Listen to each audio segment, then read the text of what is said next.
think I would be in the place that I am today if I didn't have the Medicaid there to help me.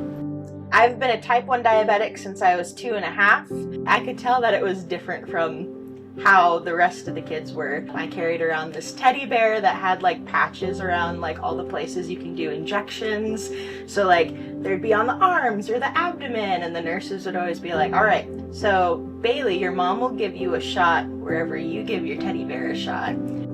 I've always been a very determined person, so getting through college was like a must for me. I was like, you know, I've grown up my whole life with diabetes and like trying to wrestle with the I can still do things, this doesn't define who I am, and then just the amount of times where my family's gone through hardship, like my dad being laid off or us losing a home and just trying to figure out where we're gonna be. I was like, I am determined to get through college. I will make a way.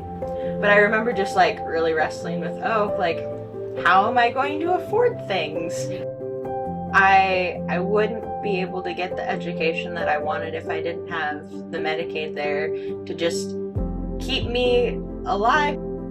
I am so grateful that I had health insurance during college. I would have never been able to afford any of what I needed to, much less the doctor's appointment, and then having to pay for all of my medical supplies. Like my insulin pump is $10,000. I can't afford that out of pocket.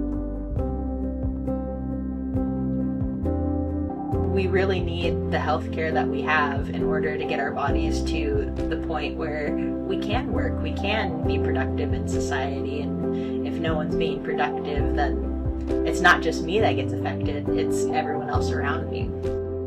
Just being able to get out of college and be able to make money and make a future for myself was really awesome. I felt like my whole life was like struggling to just like stabilize and stay alive, and then getting to a point where it's like, oh, I can build off of this. And then my husband and I were looking into health insurance, and just a couple months ago we were able to get our own aside from Medicaid. But yeah, that sustained me till that point. I don't know that I would have been able to have the jobs that I do right now in order to afford that, or any of the things that I've done, if I hadn't had the Medicaid there to sustain me through college and to even just get me to this point.